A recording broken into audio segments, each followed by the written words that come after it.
Hey, what is up everyone? Welcome back to our YouTube channel. So for today's video, I'm going to teach you how you can use a bank statement as your proof of address. So right here in our screen, I have used a sample bank statement that I just got from Google.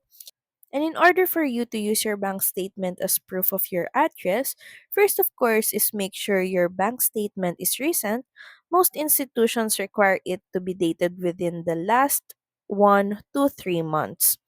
Next is check that your full name and residential address are clearly printed on the statement. No PO boxes, physical addresses only. And also make sure that it's an official statement. Digital or printed is fine as long as it comes directly from your bank. Avoid screenshots or altered documents. Next is submit the statement by uploading it online, emailing it, or handing in a printed copy, depending on what the organization asks for. And that's it. A valid recent bank statement with your name and address can be a quick and easy proof of where you live. So that's pretty much it. Thank you very much for watching this video. I hope that you find this video helpful. And if you do, please don't forget to like, share, and subscribe to the channel. And I will see you again on the next one. Bye!